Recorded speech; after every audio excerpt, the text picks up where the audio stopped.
আমরা রয়েছি হাইকোর্টের বিশিষ্ট আইনজীবী ফিরদৌস শামীমের চেম্বারে। শামীমবাবু, একটা নতুন বিষয় যেটা অবশেষে কিন্তু ৩২,০০০ টেটের যে শিক্ষক নিয়োগ, তা সেই বাতিল মামলা গ্রহণ করলো সুপ্রিম কোর্ট। প্রথমে সিঙ্গেল বেঞ্চ নির্দেশ দিয়েছিল ৩২,০০০ চাকরি বাতিল। তারপরে সেটার এগেনস্টে ডিভিশন বেঞ্চে যায়, ডিভিশন বেঞ্চ থেকে সুপ্রিম কোর্টে যায়, আলটিমেট ডিভিশন বেঞ্চে ফিরে আসে।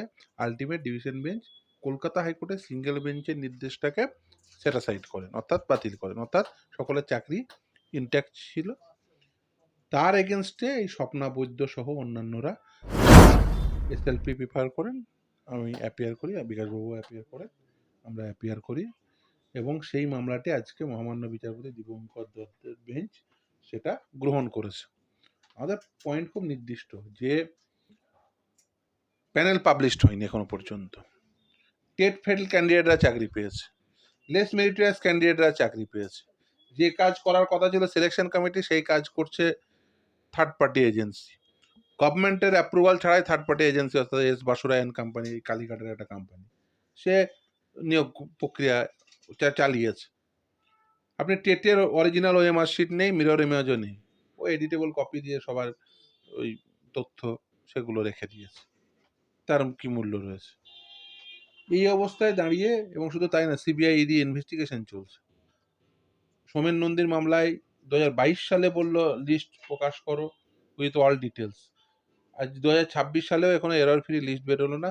যেদিন লিস্ট প্রকাশ করে তার পরের দিনই নোটিশ দিয়ে বলেছিল ওই লিস্টে এরর রয়েছে। তাহলে 22 থেকে 26, আর তার আগে 17 সালের নিয়োগ প্রক্রিয়া, মানে 17 থেকে 26 এই সময়কালের মধ্যে এখনো লিস্ট বের করতে পারলো না।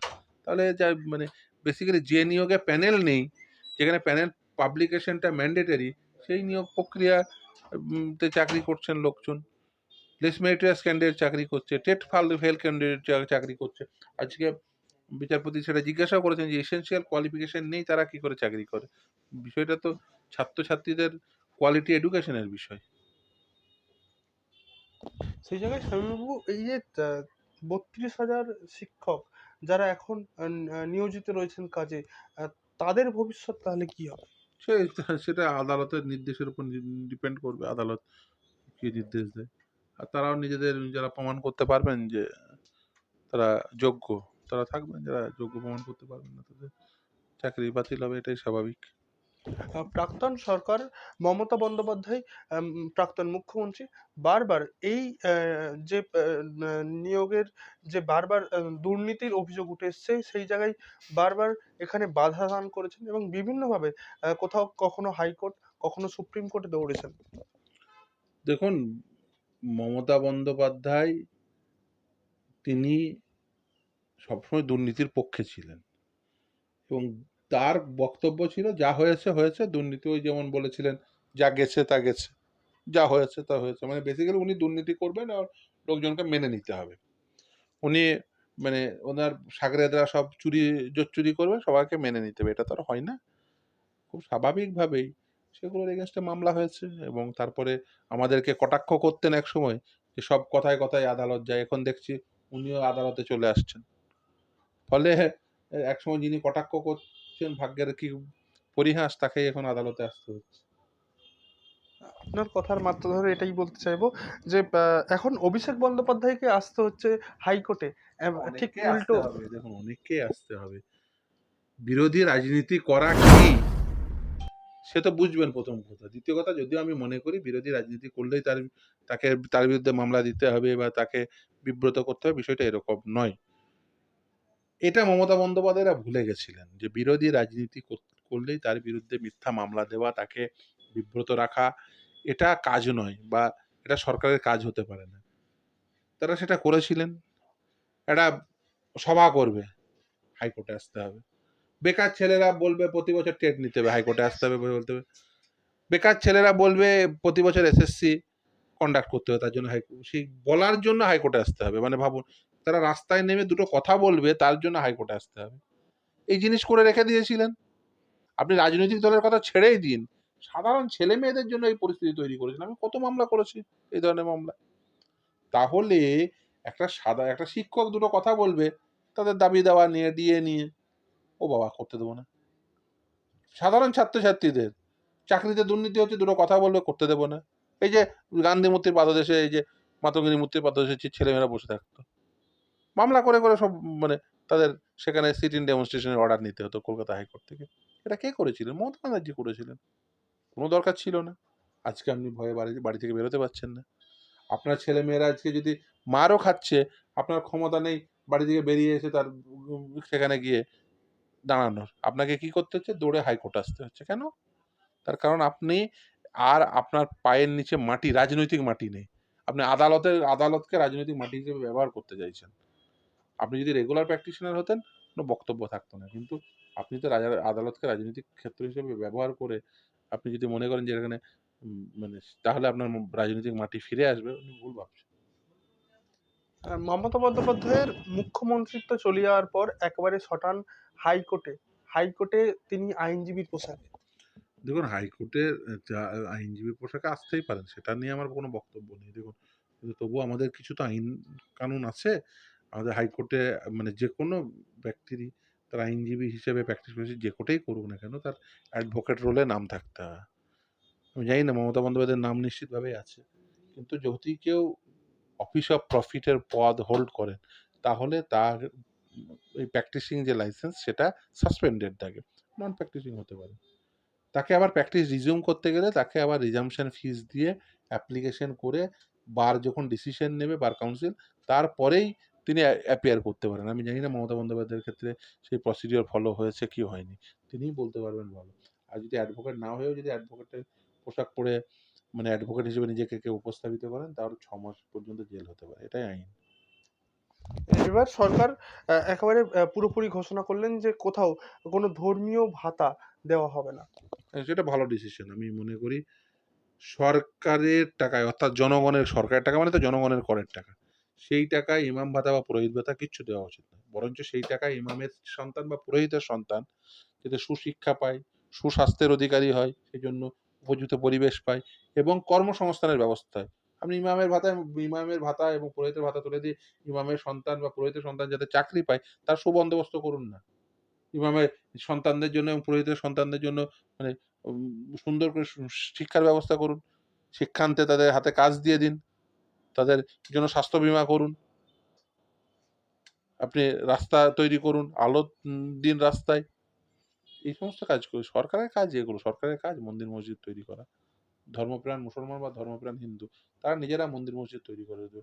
সেই মন্দির বা মসজিদ চালানোর জন্য পুরোহিত বা ইমাম যাই লাগুক না কেন, তারা নিজেদের পকেট থেকে সেগুলো খরচ চালিয়ে নেবে। যুগ যুগ ধরে তো তাই হয়ে আসছে। হঠাৎ করে মমতা ব্যানার্জি এসে বিরাট বিপ্লব ঘটিয়ে দিয়েছে তা তো নয়। আর এগুলো ধর্মীয় ক্ষেত্রে এগুলো হচ্ছে হস্তক্ষেপ, যেটা কোনোভাবেই কাম্য না। ধর্মীয় ক্ষেত্রে হস্তক্ষেপও কোনোভাবে কাম্য না, বা ধর্ম কখনো রাজনীতিতে ঢুকে যাবে এটাও কাম্য না। ধর্ম আর রাজনীতি দুটো সেপারেট বিষয়। সেপারেট রাখাই উচিত। সেটাকে মিলিয়ে দিলে এর পরিণতি ভয়ঙ্কর হয়।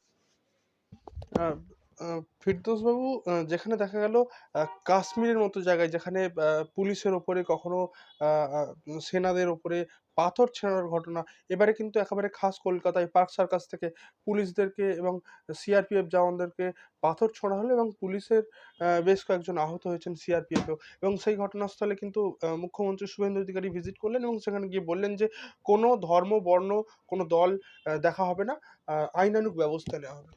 দেখুন, law and order state subject. কোনো অবস্থাতেই শান্তি শৃঙ্খলা এটা নষ্ট হওয়া উচিত নয়। আইন কারোর হাতে তুলে নেওয়ার কোনো প্রকার অধিকার নেই। না প্রশাসনের রয়েছে, না সাধারণ নাগরিকের রয়েছে। এবং এটাও প্রশাসনকে অ্যাসিওর করতে হবে যাতে শান্তি শৃঙ্খলা বজায় থাকে। তার জন্য যা ব্যবস্থা নেওয়া সেটা নিতে হবে এবং কোনোভাবে কোনো বেআইনি কাজ কাম্য নয়।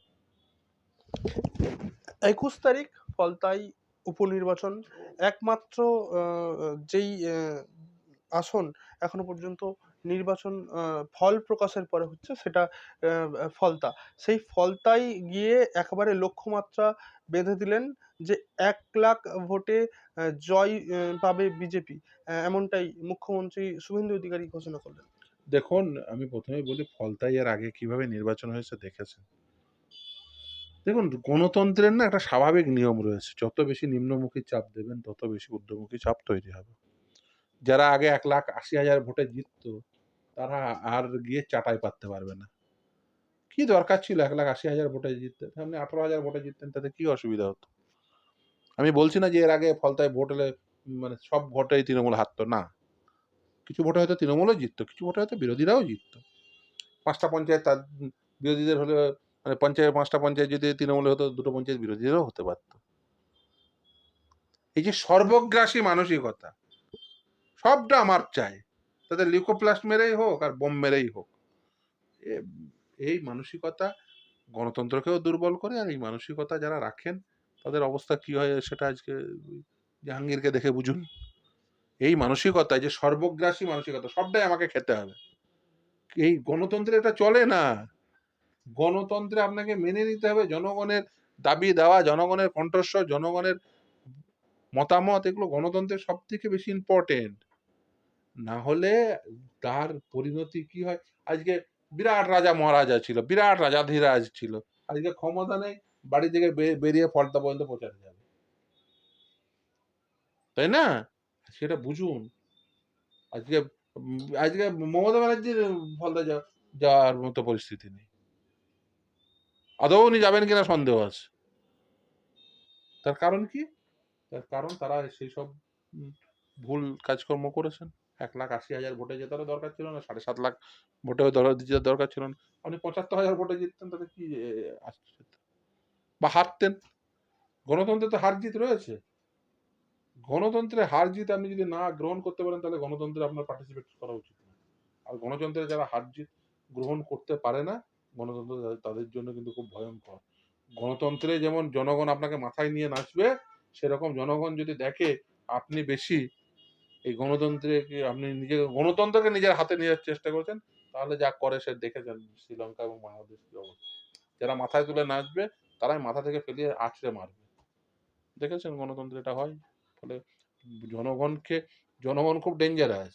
জনগণ যতক্ষণ আপনাকে মাথায় তুলে নাচছে ততক্ষণ নাচুন, কিন্তু এমন নাচা নাচবেন না, এটা ভাববেন না যে আমি ওই মাথায় থেকে যাবো। যে কোনোদিন কান থেকে ফেলিয়ে আছড়ে মেরে ফেলবে। অতএব ওই জনগণকে টেকেন ফর গ্রান্টেড করবেন না, এবং কখনো এই সর্বগ্রাসী মানসিকতা রাখবেন না। আমি সবটা নেব, ওই সবটা খাবো, 1,86,000 ভোটে জিততে হবে, এই মানসিকতা রাখলে আপনাকে তখন এই অবস্থা হবে, যে অবস্থা হচ্ছে আজকে ফলতার বা অন্যান্য জায়গায়। একেবারে শেষ প্রশ্ন। এই ফলতাই একসময় ঘোষণা করা হয়েছিল যে বিরোধী শূন্য, কোনো প্রতিদ্বন্দ্বী নেই, সেখানে নমিনেশন জমা দিতে দেওয়া হয়নি। সেই জায়গায় এইবারের যে 26-এর বিধানসভা নির্বাচনে জাহাঙ্গীর খান, যে তৃণমূলের প্রার্থী, তার তরফ থেকে কোনো প্রত্যেকটি বুথে তৃণমূলের কোনো বুথ এজেন্ট দিতে পারবেন তো? এমনটাই গুঞ্জন চলছে এই পশ্চিমবঙ্গ রাজনীতিতে। দেখুন, এটাই তো নিয়ম। ওই বিরোধী শূন্য করলে আপনাকে এমন শূন্য হতে হবে, আপনার আর ঘাট তুলে দাঁড়ানোর উপায় থাকবে না। আপনি সে ভাঙড় থেকে শুরু করে ফলতা উদাহরণ পাচ্ছেন। আগে কি দাপট, সব সকট্টক, আজকে খুঁজে পাবেন না। লোকে খুঁজতে গিয়ে তাকে পাচ্ছে না, লোকে খুঁজে বেড়াচ্ছে, দূরবীন দিয়ে খুঁজে দূরবীন দিয়ে বেড়াচ্ছে। খুঁজে পাচ্ছে না। এই একসময় বলেছিলেন না, দূরবীন দিয়ে সিপিএম দেখতে হবে। এখন লোকে তো দূরবীন দিয়ে, আপনাকে দূরবীন দিয়েও দেখতে পাচ্ছে না, এই মাইক্রোস্কোপে আপনাদের দেখা যাচ্ছে না। এমনকি যাদের বলেছিলেন যে দূরবীন দিয়ে দেখা যাবে না, এখন এখন আপনাদের তো মাইক্রোস্কোপেও দেখা যাচ্ছে না। এমনকি ফলতার প্রচারে শেষ মুহূর্তেও মমতা বন্দ্যোপাধ্যায় তৃণমূল সুপ্রিমোকেও দেখা যাচ্ছে না প্রচারে।